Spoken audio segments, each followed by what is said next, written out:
Aquesta és la meva ciutat. Sempre ho ha estat des de que hi vaig néixer a l'any 1957.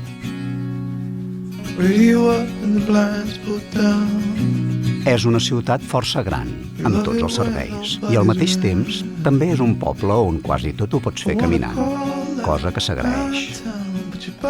Malgrat lo atrafegats que anem tots amb la feina, no és una ciutat excessivament sorollosa. I hi podem trobar llocs on gaudir de l'esport, el silenci o la reflexió, tant en el front marítim com en els turons del voltant. Molt de tant en tant també hi podem trobar gatzara i festa.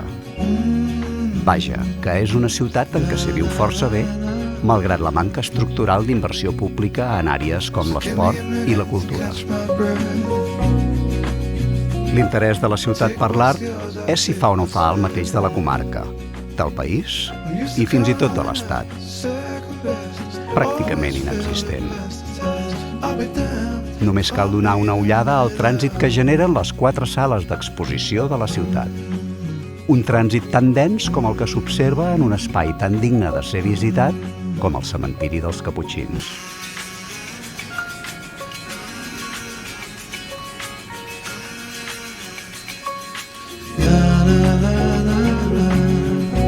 Mataró és el lloc perfecte on habitar per un artista que desitgi passar desapercebut o directament ignorat.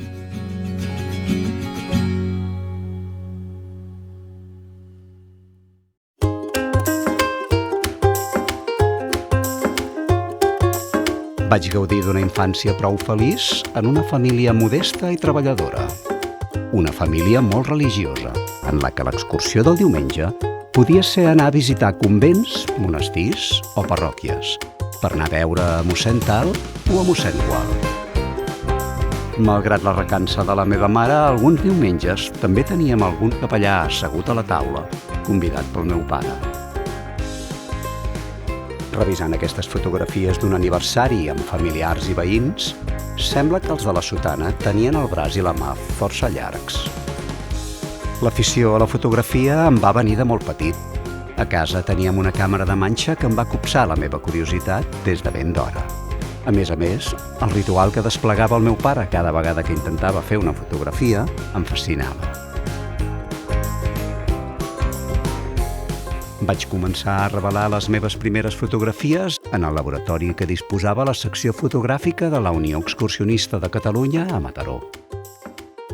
Més endavant vaig estudiar fotografia per correspondència. Aquesta era una forma molt popular d'adquirir coneixement a l'època. El curs en què em vaig matricular era el DAFA. Molt complet i seriós, ja que comptava amb formació teòrica, pràctica, exàmens finals i diploma certificatiu. Fins i tot t'enviaven una petita ampliadora, paper fotogràfic i químics pel revelat. Aquest va ser el meu primer modest però il·lusionant laboratori. Quan el dictador va traspassar, el país es va anar obrint i van començar a arribar revistes i llibres de fotografia internacional que vaig devorar amb passió. Aquella va ser una etapa dolça en què tot era nou i estava per descobrir.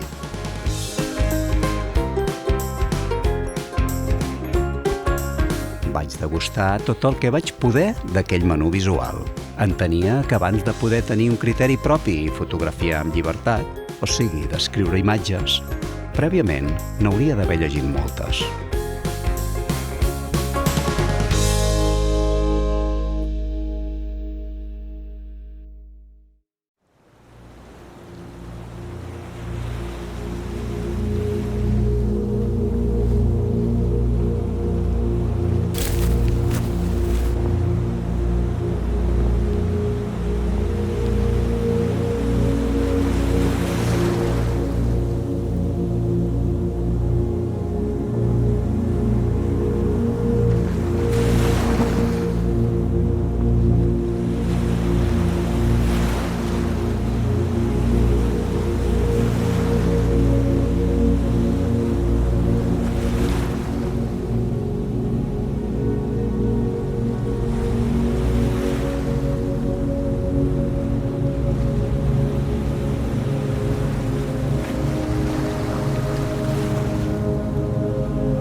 Em vaig iniciar l'excursionisme a la Unió Excursionista de Catalunya, a Mataró, la UEC. Allà em vaig educar en molts aspectes de la vida i de la cultura, com la música, la llengua, l'orientació, l'astronomia i també en el principal valor de respectar la natura i deixar-la igual o millor de tal com l'havíem trobat. Recordo les tardes de diumenge, quan abans de donar per concluïda l'acampada i cantar l'inevitable És l'hora dels adeus, fèiem una gran batuda a la recerca de qualsevol deixalla que hagués pogut quedar per terra. En aquells temps, els vehicles com les motos de trial o bicicletes estaven molt mal vistos a la muntanya. Ens deien que malmetien l'entorn. Però més endavant, la UEC Mataró fins i tot va crear una secció que es va dedicar a la difusió d'aquest esport. Aquest fet em va ensenyar sobre la relativitat de les idees i lo contradictoris que podem arribar a ser els humans. Per altra part, de la mà de Jordi Aimat i Pepito Beltrán, la UEC Mataró es va dinamitzar notablement, sent capdavantera en la popularització dels esports d'hivern als anys 80.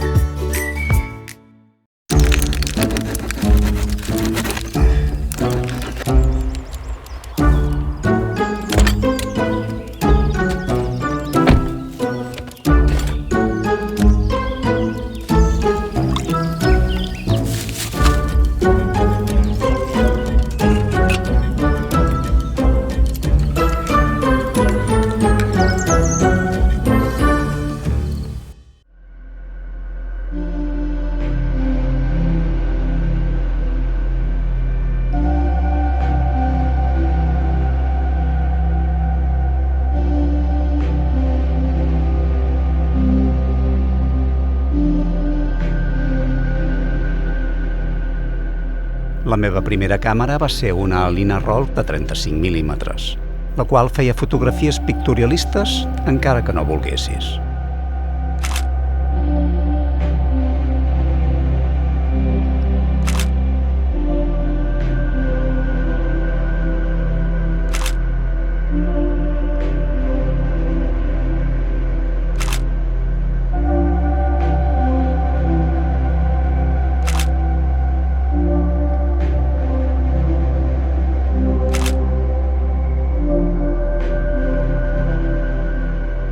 Els Reis de 1975 em van portar una Yasica Mat de format 120. No era una Rolei, però era el que els meus reis es podien permetre.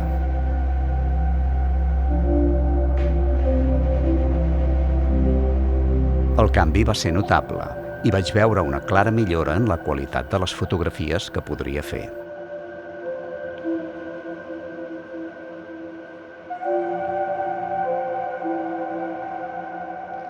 Uns anys més tard vaig tenir la necessitat de tornar als 35 mil·límetres, adquirint una càmera professional com la Canon F1.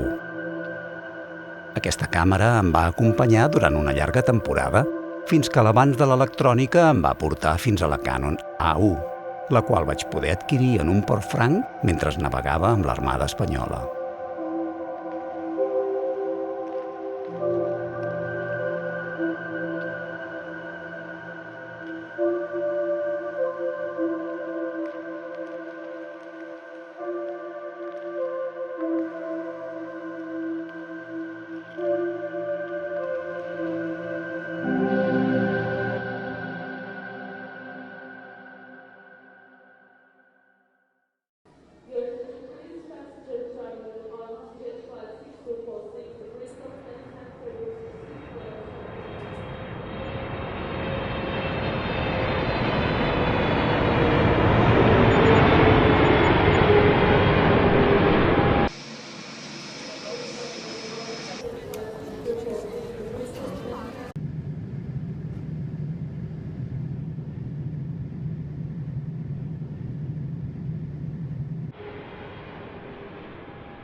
Després d'un primer contacte l'any 1984 amb el continent americà, vaig decidir tornar-hi l'any següent amb el propòsit d'obtenir fotografies de paisatge amb el detall i rang dinàmic més ampli possible.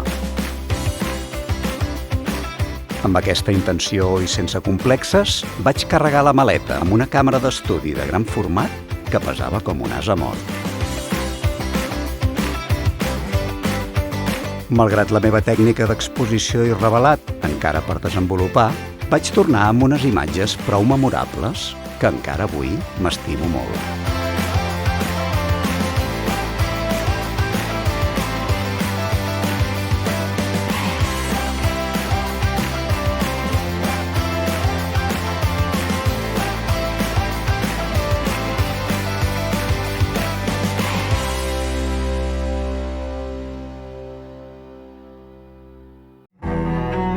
En aquest viatge vaig tenir l'oportunitat de visitar la Ansel Adams Gallery en el parc de Yosemite. Va ser la primera vegada que veia unes imatges tan detallades i amb un ampli ventall tonal. Va ser revelador i va suposar un punt d'inflexió en la fotografia que jo havia fet fins aleshores. A partir d'aquell moment em vaig interessar per la biografia d'Adams.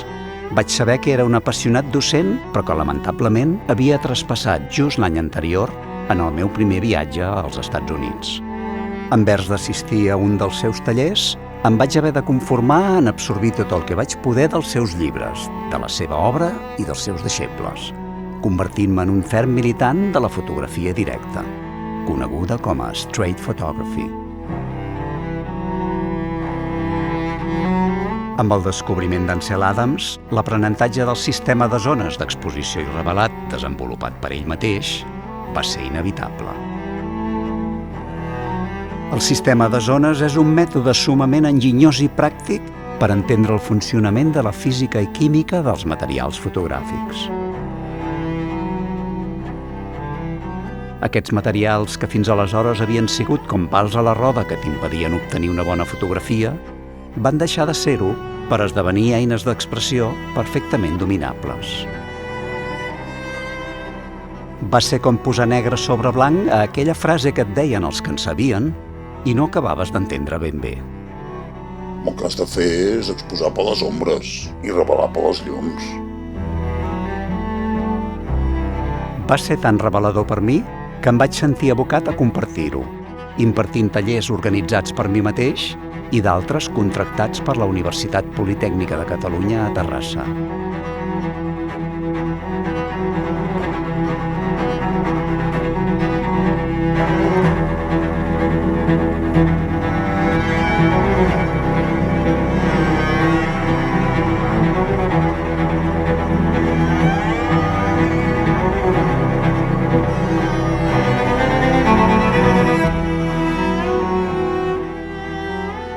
Crec que no hi ha repte més engrescador que agafar una part subjectiva d'una realitat tridimensional, visualitzar-la de forma personal, per convertir-la en una fotografia bidimensional perfectament enfocada i realista, però que al mateix temps desperti sentiments a l'espectador i el sacsegi en cos i ànima.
Quan per primera vegada vaig fotografiar l'oest americà amb una càmera de plaques de gran format, vaig pensar que això era una cosa poc habitual.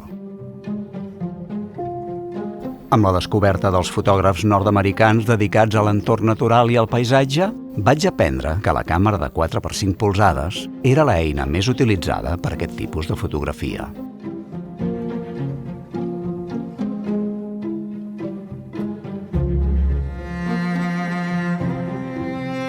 Treballar amb aquest tipus de càmera és tot un plaer. El gran tamany del visor i les possibilitats de descentraments òptics la fan una eina molt pràctica.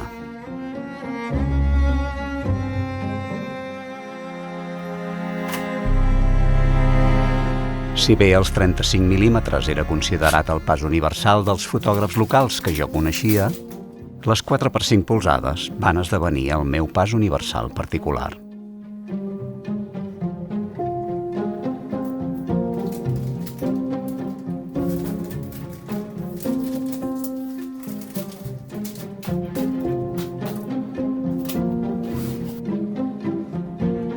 Aquestes càmeres, i especialment els objectius, són totalment mecànics.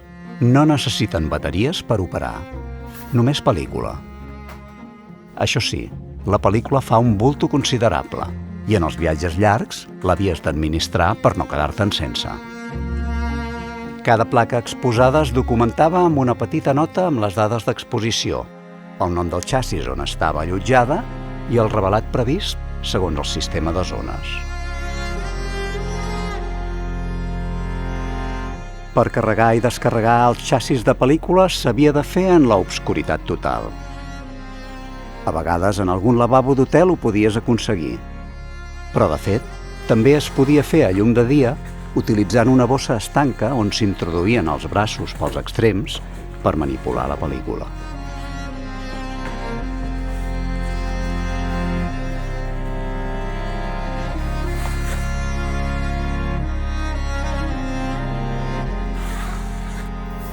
Sempre s'havia de disposar d'una capsa buida on emmagatzemar les plaques ja exposades. En aquesta capsa s'anaven apilant les plaques exposades, anotant en un llistat exterior les dades necessàries per a identificar-les. D'aquesta forma, i una vegada en el laboratori, podies identificar cada placa per donar-li el revelat escaient.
La còpia expressiva és el resultat del procés motivacional que tot artista imagina, treballa i finalment produeix.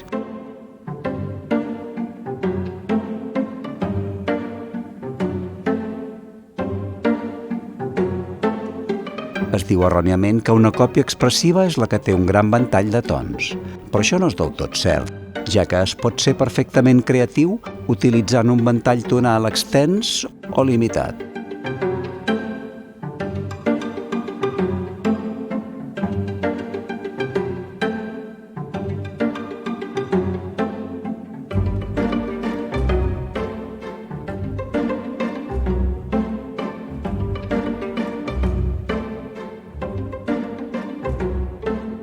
Materialitzar en paper fotogràfic el que vaig visualitzar en el moment de prémer el disparador és per mi una activitat tan apassionant com la de fotografiar amb si mateix. El procés que sempre he seguit en el laboratori químic ha sigut força meticulós per poder produir resultats repetibles.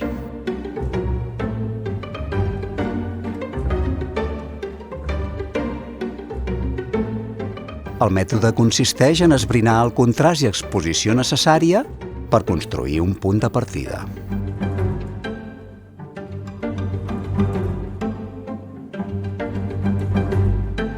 A partir d'aquest punt s'exposen i revelen diverses tires de prova de les parts més significatives de la imatge, amb més i menys exposició segons es cregui necessari.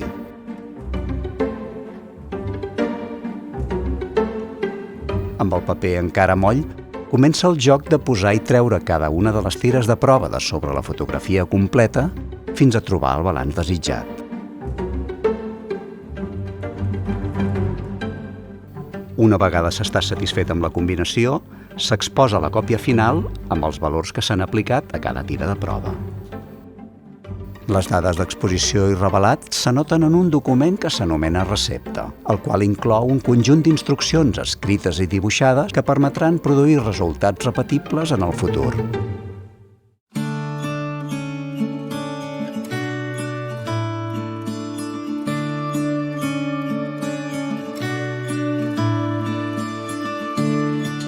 El desenvolupament digital del món actual m'ha portat a capturar i revelar les meves imatges en forma digital.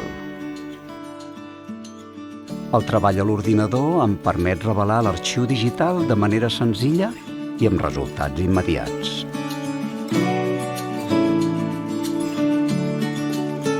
A més, també crec que aquest procés és menys contaminant pel medi ambient que el revelat químic.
I ara hem fet la primera part del sopar, ara farem la segona. I aquí darrere també, Déu-n'hi-do el que hi ha, veieu?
Arribar en escenaris com aquest no té preu.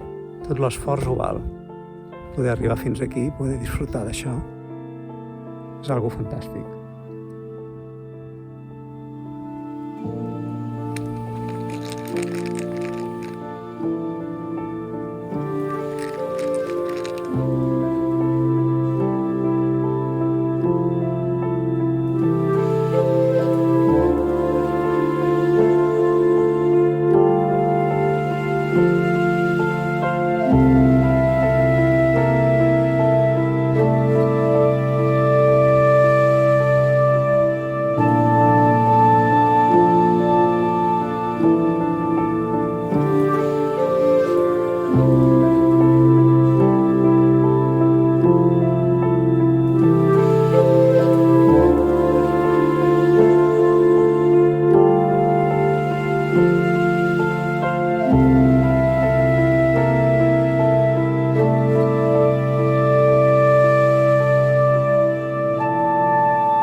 La tecnologia digital i la mòbil en particular ha arribat a uns nivells inimaginables, fabricant uns aparells capaços de produir unes fotografies anteriorment impossibles.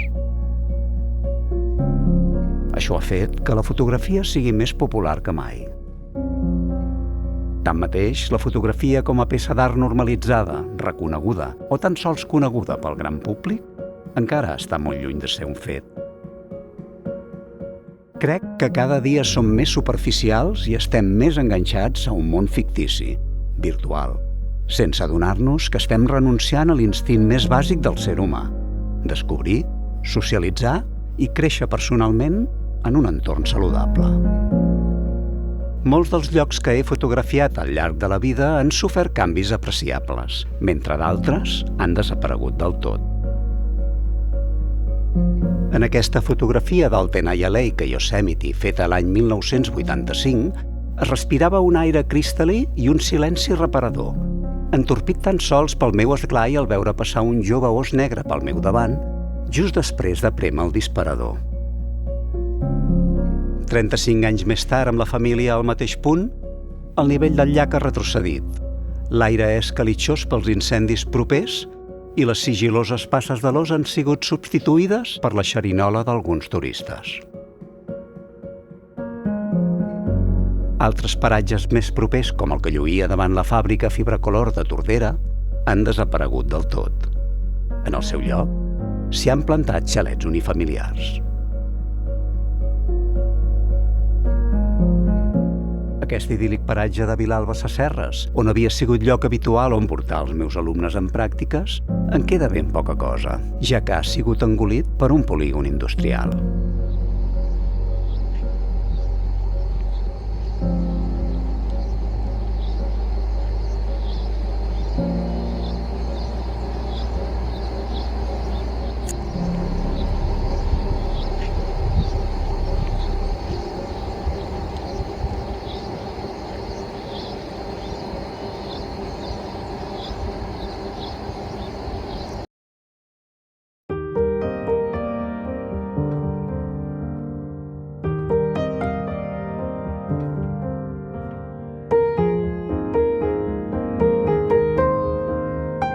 A certa edat, quan un fa balanç i reflexiona el com li ha anat la vida, sempre pot pensar que el got està mig ple o mig buit.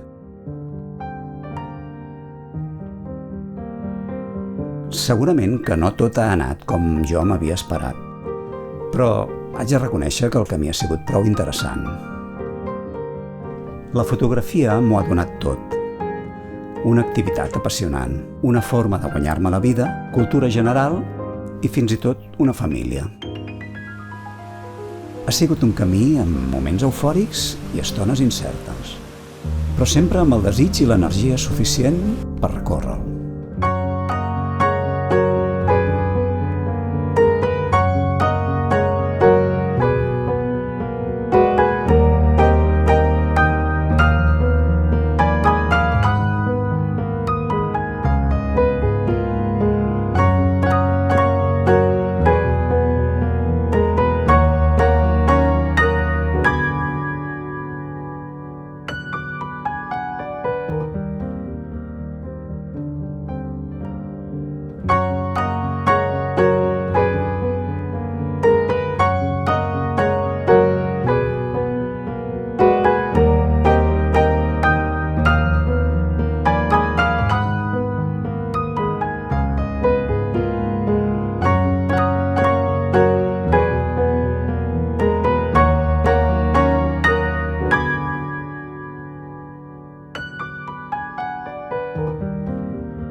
Tots els artistes tenim un cert ego. Creiem que el que fem és únic, o que deixarà algun tipus de petjada en el món. Però si ens fixem en el nombre de públic que visita les galeries d'art, veurem que l'interès que generem els artistes a la societat és francament escàs. Sempre he produït el meu treball fotogràfic des de la llibertat i tranquil·litat que dona no pertànyer a cap secta o tribu. Això també ha fet que sempre m'hagués d'espavilar en solitari per no rebre cap tipus de suport pel fet de no pertànyer ni a uns ni als altres.